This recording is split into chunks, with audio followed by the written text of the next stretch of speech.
Bien, estamos en la enseñanza de la serie que hemos llamado Un verdadero hijo en la fe. Es entendible que un verdadero hijo en la fe se va formando, ¿cierto? Cada día. Si yo lo llevo al año 1968, 1967, yo no estaba ni en proyecto de vida, por si acaso. En Francia se escribió una canción que luego en el 1968 fue traducida del francés al inglés. Y quien primero interpretó esta canción en 1968 se llama Frank Sinatra. Usted va a decir, yo sé qué canción es. ¿Cuál es? My Way. Muy bien. En el año 69 la cantó Elvis Presley. Y después fue cantada por Vicente Fernández. Yo no conocía a Vicente Fernández hasta que conocí a Enrique. Enrique me dijo que a él le gustaba Vicente Fernández. Y dije, ¿quién es Vicente Fernández? Y por Enrique conocí a Vicente Fernández. Pero también la cantó Rafael. También la cantó Julio Iglesias. Y obviamente otras personas, otros cantantes, han cantado esta canción. ¿Qué significa My Way? A mi manera. Esta canción es un himno a la libertad personal, a la autenticidad, a la autodeterminación. La letra muestra a un hombre al final de su vida, obviamente, y comienza a repasar sus hechos y sus acciones, sin arrepentimiento, aceptando los aciertos y los desaciertos o errores que él cometió, orgulloso de siempre haber vivido bajo sus propias reglas. Es un hombre que no depende de otros para progresar, que hace lo que siente y dice lo que piensa. Vivió a su manera. Amó a su manera. Viajó y disfrutó a su manera. Sufrió y se alegró a su manera. Fue como él quiso ser, a su manera. Entonces, fue un hombre a su manera. Cuando nosotros hacemos este análisis y lo contrastamos con un verdadero hijo en la fe,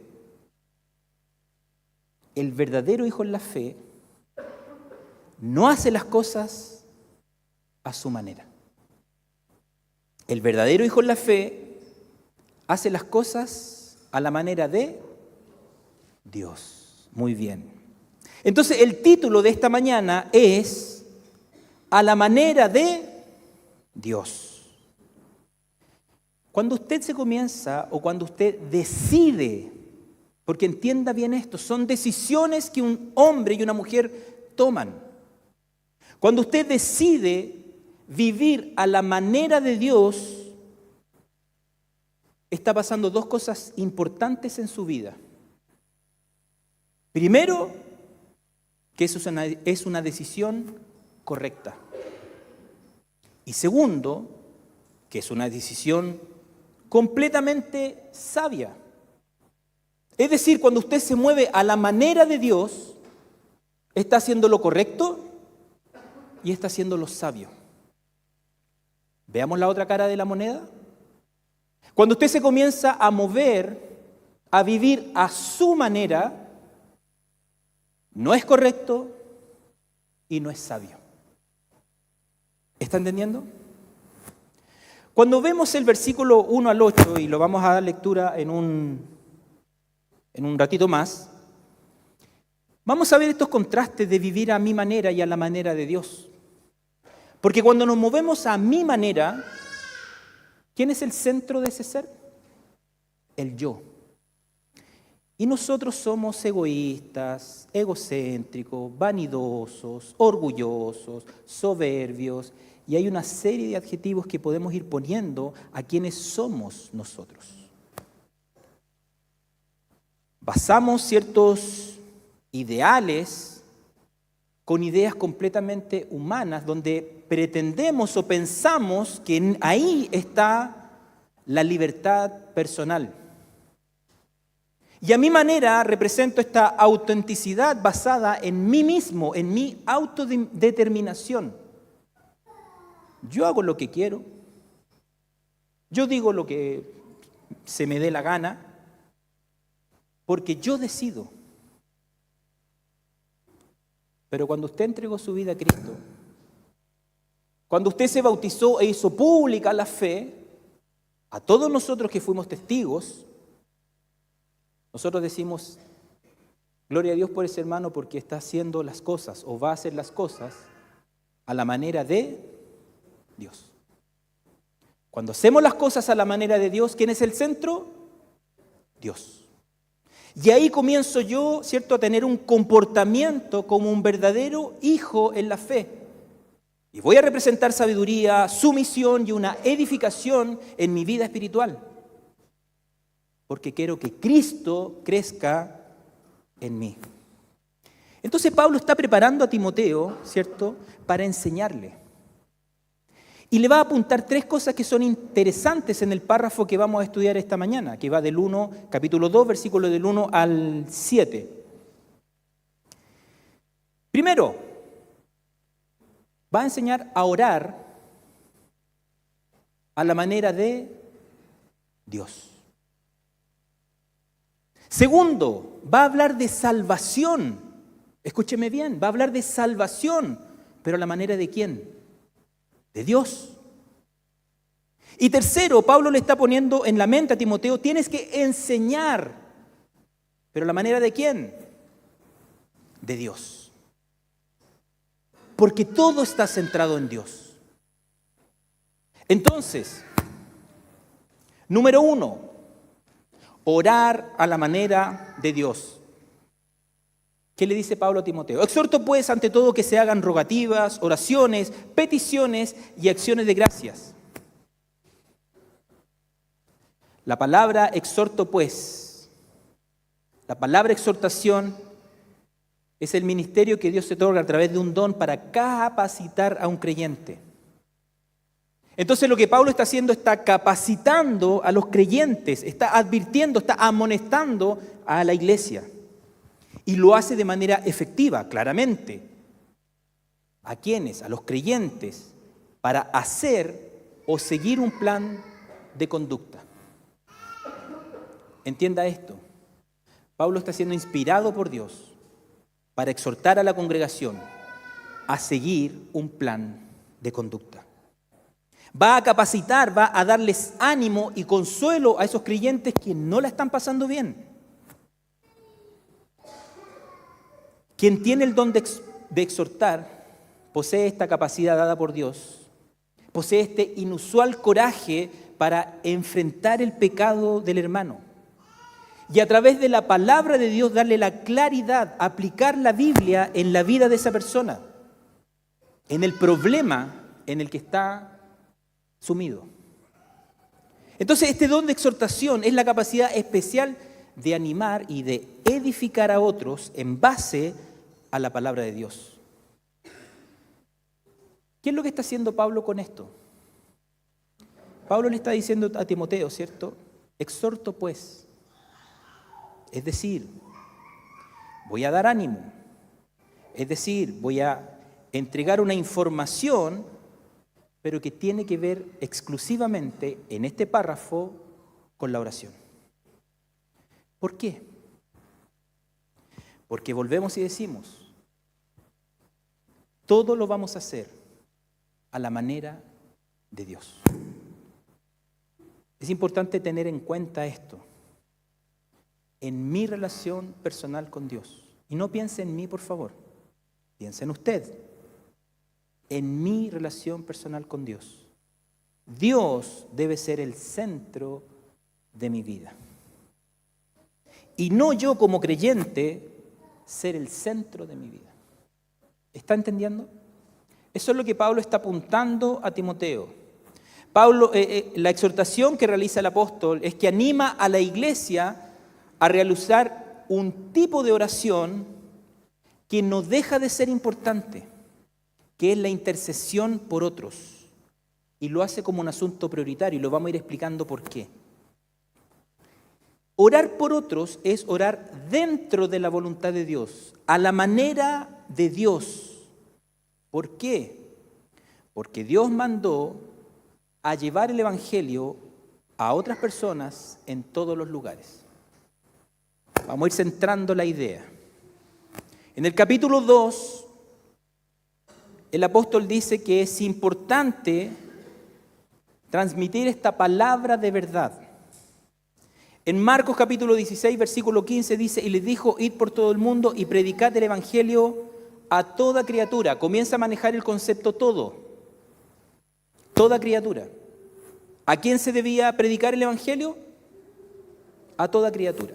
Y ahí vamos a ir desarrollando la idea de quién es esa toda criatura. Como Cristo, como Dios es el centro de mi vida y no yo, debo comenzar a orar a la manera de Dios, según la exhortación que yo estoy recibiendo. Y la manera de Dios es que se haga su voluntad y no la mía. Él viene siendo el centro de mi oración. Pero quizás, y aquí me puedo equivocar, en su lista de oración, usted no ora por todas las personas. Y ahí vamos a ir entendiendo el concepto todas las personas. Usted no ora por todos los hombres. Usted no ora para aquellas personas, ¿cierto? En el capítulo anterior, que la palabra fiel y digna debe ser aceptada por todos. ¿Entiende el concepto? ¿Por quién debía ser aceptada la palabra?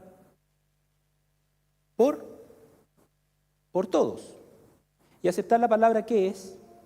Predicar el Evangelio. ¿Y por quién se debía orar? Por todos. Esa es la manera de Dios.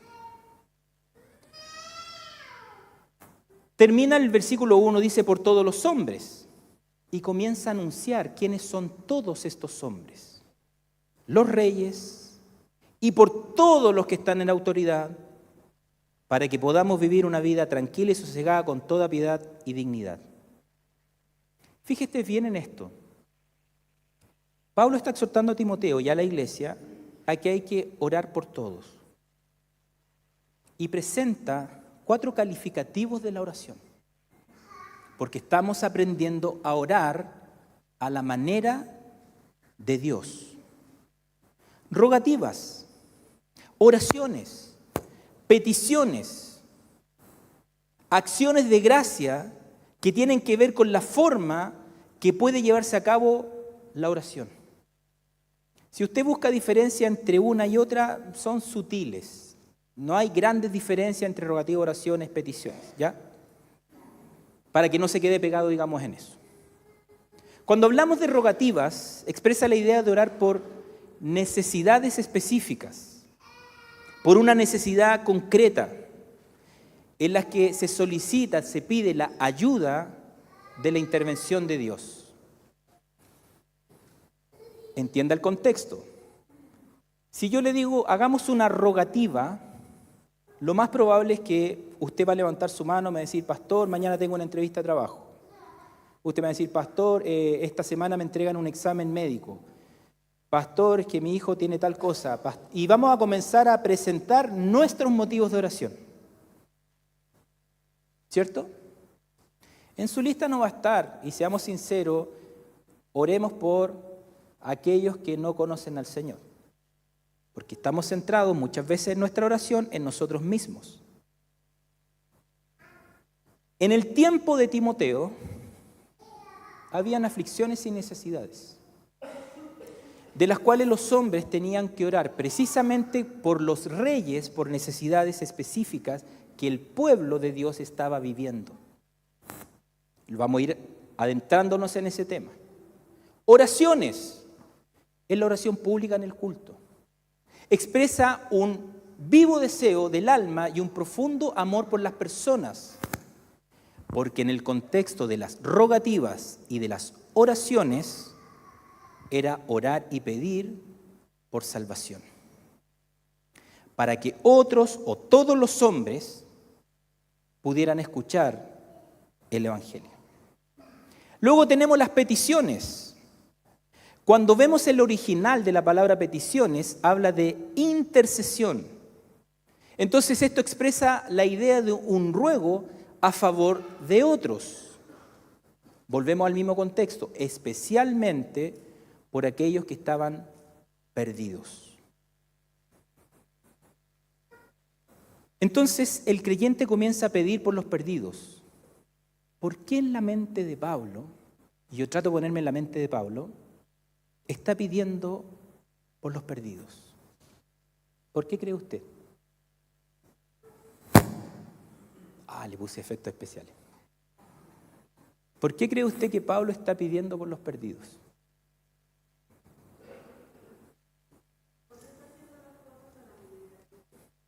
¿Los perdidos? No. Los perdidos no hacen las cosas a la manera de Dios. Los salvos, sí, tenemos que intentar hacer las cosas a la manera de Dios. Pero ¿cuál es el foco de Pablo? ¿Qué pasa con el perdido? ¿Qué pasa con aquella persona que muere sin Cristo? Hay una condenación. ¿Se estremece usted al saber esa información? ¿Se estremece usted al entender de que una persona que muere sin Cristo va camino a la perdición? Eso está en la mente de Pablo. Interceder, rogar, pedir por aquellos que no conocen a Cristo. Cuando hablamos de la acción de gracias, ¿usted entiende lo que es? Usted sabe que es una gratitud a Dios por el privilegio de dos cosas: llevar el Evangelio de Jesucristo y que personas reciban esa buena noticia. ¿No está centrado a la acción de gracias en el auto que pude comprar? ¿O en la casa que pude obtener? ¿O en el examen que me salió bueno? Todas estas calificativos de la oración están pensadas en los perdidos, en aquellos que no conocen a Cristo. ¿Qué es lo que está haciendo Pablo con esto? Lo que el apóstol Pablo pide es expandir los límites de la oración, que vaya más allá de centrarse en nuestras cosas, en nuestros asuntos, en uno mismo. Que tengamos la capacidad de expandir nuestras fronteras y que las oraciones que se realizan vayan a todos los hombres y no solamente a aquellos que nos rodean. No solamente a nuestro círculo íntimo, sino que crucemos las fronteras de la oración. ¿Por quiénes tenemos que orar? Me imagino a Pablo conversando con Timoteo, pero era una carta, sí, pero imagínese usted el diálogo. ¿Pero por quién tengo que orar, Pablo? Bueno, tienes que orar por todos los hombres. Bueno, tienes que orar por los reyes, tienes que orar por todos los que están en autoridad. Y Pablo está estableciendo que en la oración no queda hombre excluido, o no debiera quedar hombre excluido. Esta oración que está enseñando Pablo a Timoteo es una oración que va obviamente dirigida a Dios. ¿Pero por qué? Por el no creyente. Y la petición es para salvación, para que ellos puedan conocer al Señor como su Salvador. Llevémonos al tiempo de ahora. Llevémonos al 2026. ¿Quiénes son todos los hombres? Bueno, voy a dar ciertos ejemplos. El preso en la cárcel, el enfermo del hospital, el estudiante universitario, el dueño de una empresa, el empleado de una empresa. Y así usted puede tener un montón de ejemplos en los que hoy día nosotros podemos estar orando por aquellos que no conocen al Señor. Pero sea sincero y con una mano en el corazón, ¿es parte de su lista de oración? ¿Enfoca un día en la semana a orar por aquellos que no conocen al Señor? Porque eso es lo que está poniendo Pablo a Timoteo. Pide por los reyes. Pide por los reyes. La iglesia de Jesucristo está llamada a orar e interceder por los gobernantes, por las autoridades establecidas en una nación.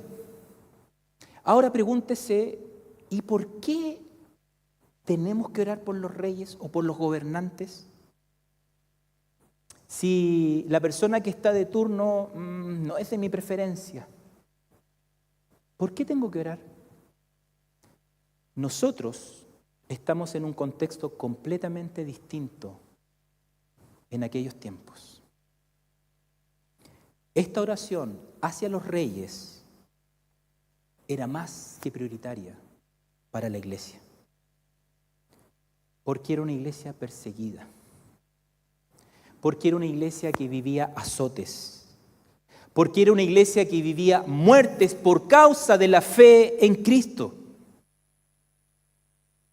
Entonces, era prioritaria esta oración para que los reyes conozcan a Cristo.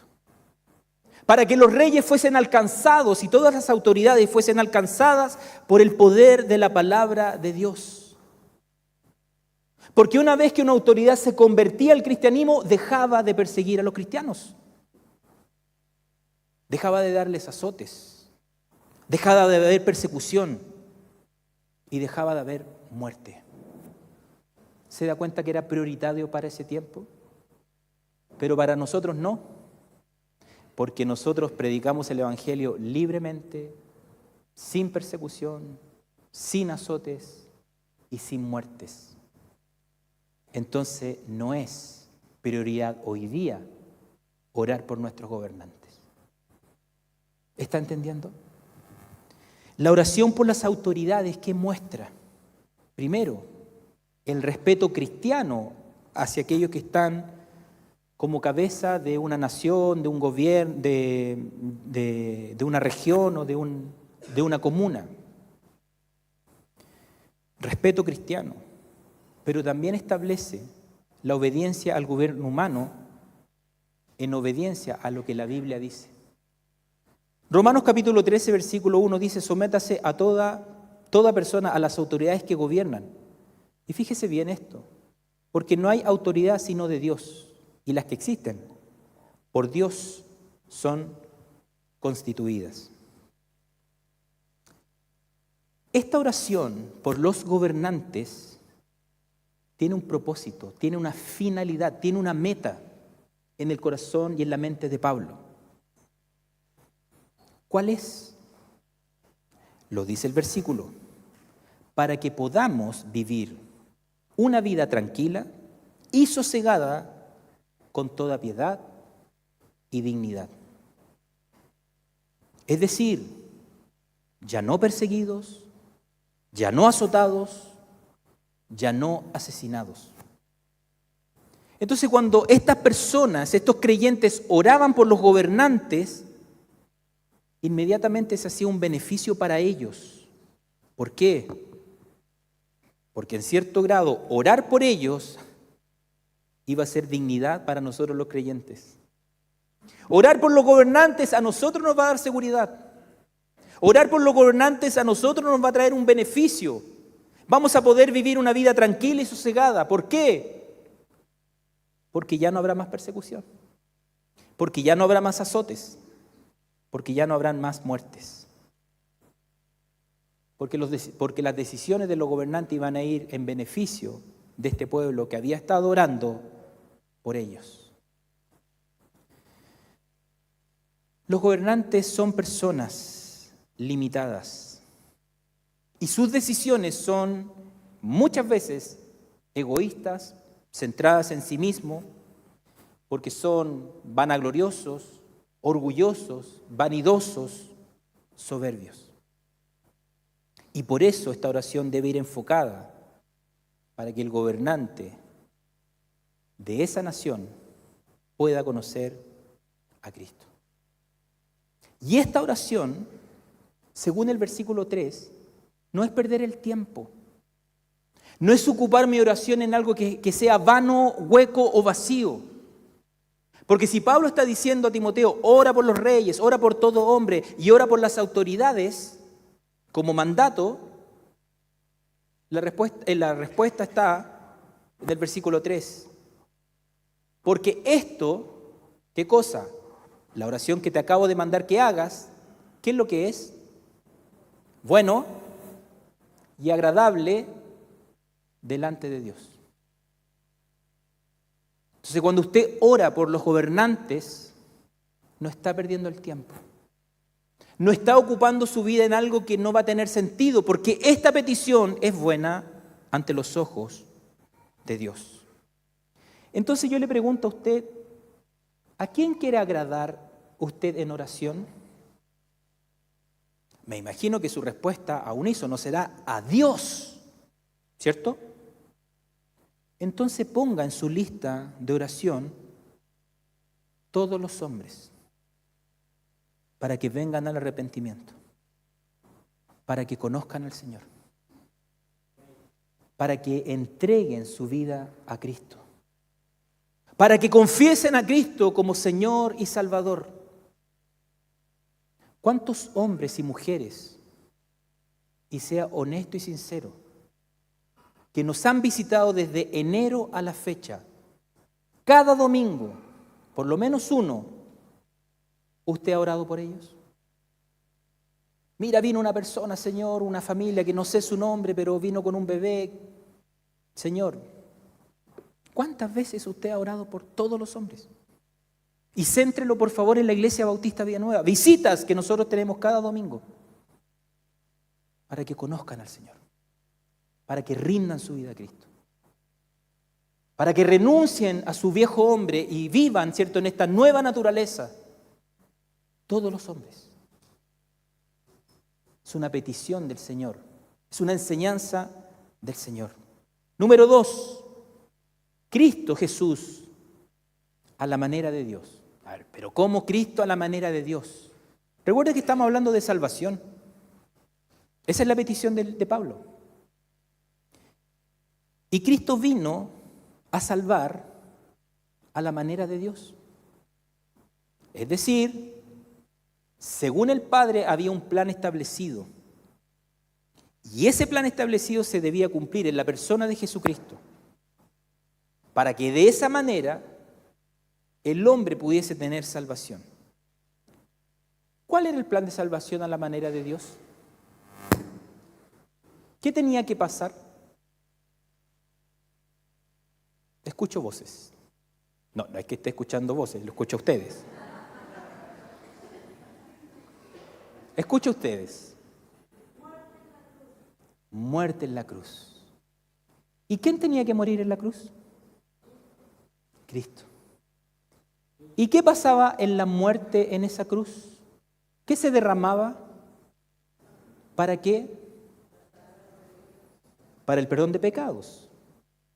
Cristo tenía que morir. Al tercer día tenía que resucitar. ¿Y qué mostraba con la resurrección Jesucristo? ¿Ah? ¿En qué? En la muerte. Y nos da el regalo de la vida eterna. Eso significa Cristo Jesús a la manera de Dios en cuanto a la salvación. ¿Por qué digo esto? Porque el versículo 4 dice, el cual quiere que todos los hombres sean salvos y vengan al pleno conocimiento de la verdad. ¿Quién otorga la salvación? Cristo. ¿Quién es la verdad? Cristo. Gloria a Dios por ello. Entonces, además de orar por las almas perdidas, era necesario que estas personas conociesen a la persona de Jesucristo, pero a la manera de Dios. Hermano, cuando prediques el Evangelio, no ofrezcas sanidades, no ofrezca milagros, no ofrezca respuestas de trabajo, no ofrezca te va a ir bien. Porque predicar el Evangelio a la manera suya no tiene resultados. ¿Sabe cómo tiene resultados? A la manera de Dios. ¿Y cuál es la manera de Dios? ¿Qué nos dice el texto de predicar el Evangelio a la manera de Dios? Yo no me atrevo, me puede decir usted, a predicar el Evangelio porque no sé qué decir. Tome nota. Versículo 5. Lo primero que tiene que decir es que hay un solo Dios. Como base, como fundamento. Y para nosotros Dios es Padre, Hijo y Espíritu Santo. Y como segunda cosa, usted tiene que decir que hay un solo mediador. ¿Quién es ese mediador? Cristo. Cuando hablamos de que hay un solo Dios, la Biblia establece que no hay un Dios para judíos y para griegos, o para judíos y para gentiles, o para amos y para siervos. Hay un Dios. Por tanto, nosotros encontramos en ese Dios la salvación. Romanos capítulo 3, versículo 29 y 30 dice, ¿o es Dios el Dios de judíos solamente? ¿No es también el Dios de los gentiles? Sí, también de los gentiles, porque en verdad Dios es uno, el cual justificará en virtud de la fe a los circuncisos y por medio de la fe a los incircuncisos. Entienda la palabra fe, que la vamos a ver más adelante. Entonces usted va a exponer, a explicar que hay un solo Dios. Y a esa persona que usted le está hablando del Evangelio, que no le está ofreciendo cosas, más le está dando a conocer a Cristo, usted le va a decir, hay un solo mediador. Porque a la manera de los hombres hay muchos mediadores. Porque a la manera de los hombres hay muchos caminos que llegan al cielo. Porque a la manera de los hombres el cielo no existe, el infierno tampoco. Porque a la manera de los hombres, como yo pensaba, sin el conocimiento bíblico en mi adolescencia, todos se van al cielo. Influenciado por la película Todos los perritos se van al cielo.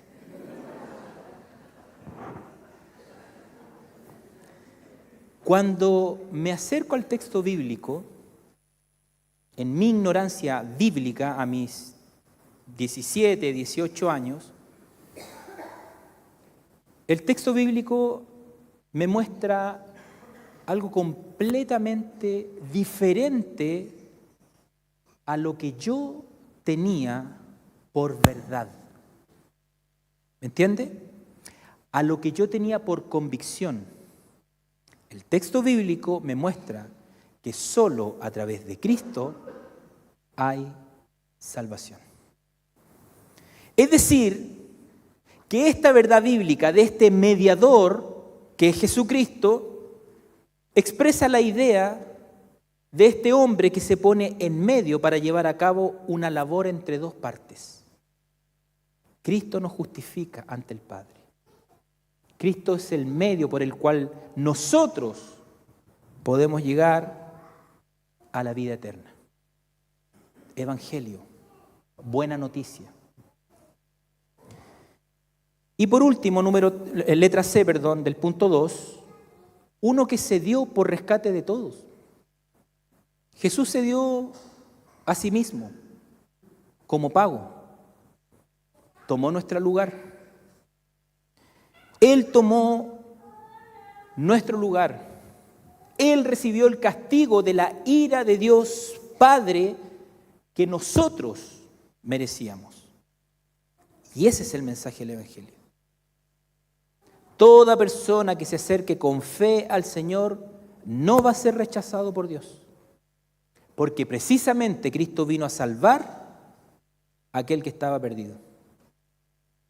El sacrificio de Cristo es el corazón del Evangelio. Cristo pagó el precio para liberar al hombre de la esclavitud del pecado.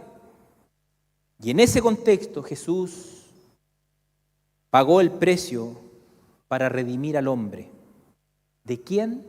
De las garras de Satanás, es decir, de la muerte eterna. Entonces, cuando nosotros vemos a Cristo en el contexto de la salvación, lo está haciendo a la manera de Dios. Juan 17:3 dice, y esta es la vida eterna. ¿Cuál es la vida eterna? Que te conozcan a ti, el único Dios verdadero, y a Jesucristo, a quien has enviado. Entonces decimos, tenemos que orar a la manera de Dios, por todos los hombres, para que conozcan a Cristo. Tenemos que orar a la manera de Dios por nuestros gobernantes para que conozcan a Cristo. Y hoy día decimos, tenemos que en la salvación, tenemos que predicar el Evangelio a la manera de Dios. ¿Y cómo lo hacemos en la práctica? Bueno, cuando usted predique el Evangelio, no hable de sanidades, de milagros ni promesas, porque esas palabras son huecas y vacías. Hable del sacrificio de Cristo en la cruz. Hable que Cristo venció el pecado. Hable que Cristo resucitó venciendo la muerte y que le dio el regalo a todo aquel que cree de la vida eterna. No se base en sus experiencias, ni menos en sus tradiciones, porque las experiencias nos salvan, porque las tradiciones nos salvan. ¿Qué salva? Cristo crucificado, Cristo resucitado. Número 3, le estamos dando forma. Enseñar a la manera de Dios, porque no es a mi manera. No es la forma que yo concibo como lo verdadero, como lo correcto. Es a la manera de Dios. Y el versículo 7 nos dice, y para esto yo fui constituido predicador y apóstol. Como maestro, digo la verdad, en Cristo no miento, como maestro de los gentiles, en fe y verdad. ¿Qué dejó el Señor para edificar a los creyentes o a la iglesia? Su palabra. Por la palabra de Dios, Pablo entendió que él fue establecido apóstol. Y cuando nosotros vemos la palabra de Dios, desde la creación hasta el final, vamos a ver un mensaje claro y definido. Ahora, ese mensaje no bajó un ángel a hablar. El hombre fue inspirado por Dios a través de su Espíritu Santo. Patriarcas, jueces, reyes, profetas, discípulos, apóstoles, iglesia. Para enseñar a la manera de Dios. Pablo fue constituido predicador y apóstol. ¿Para qué? Porque todo lo que Dios hace tiene un propósito, tiene un fin. Y el texto dice, para llevar la salvación a los perdidos. ¿Volvemos al concepto? No a la manera de Pablo. Porque la manera de Pablo era la errada, era la equivocada. Pablo tuvo que tener un encuentro con el Señor para que el Señor le dijese, esta es la forma correcta. Esta es a la manera de Dios. Entonces, la enseñanza del mensaje del Evangelio y de la enseñanza de la fe, ¿para qué? Para que todos lleguen a la salvación. Evangelio y fe. ¿Qué quiero decir con esto? Cuando una persona conoce al Señor, la evangelizamos, le damos la buena noticia, ¿a través de qué vamos fortaleciendo la fe de este nuevo creyente? A través de la palabra.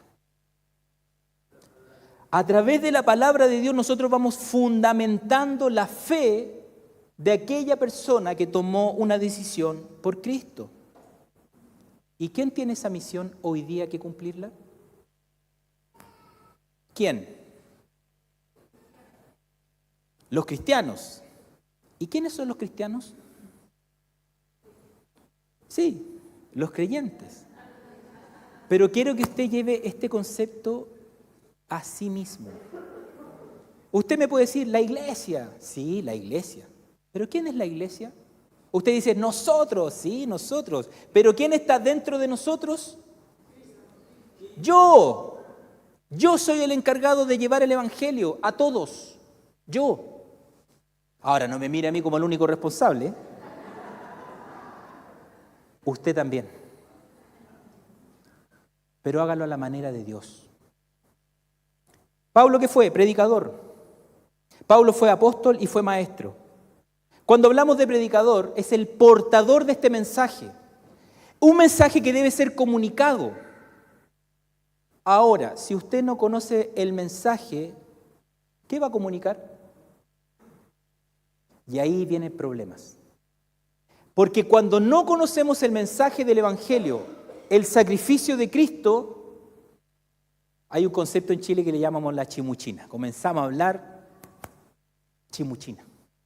Y ahí se meten las experiencias, las tradiciones, el ofrecer cosas, pero no estamos siendo unos verdaderos predicadores del mensaje de Cristo. Pablo fue apóstol, un don transferido para él, un mensajero con autoridad delegada por Cristo mismo. Y apóstol significa alguien que es enviado. ¿Y qué dice Pablo en Efesios capítulo 3, versículo 8? Dice, a mí, que soy el menos, que el más pequeño de todos los santos, se concedió esta gracia. Anunciar a los gentiles las inescrutables riquezas de Cristo. Es decir, Pablo sentía el peso de la responsabilidad de llevar el mensaje. Pregunta, ¿siente usted ese peso de llevar el mensaje? ¿O está más enfocado en sí mismo, en mis asuntos, en mis problemas, en mis necesidades? Porque la iglesia tenía problemas. Pero Pablo le estaba diciendo, y esto es un parafraseo mío, ¿qué es más importante? ¿Tu problema o la salvación del perdido?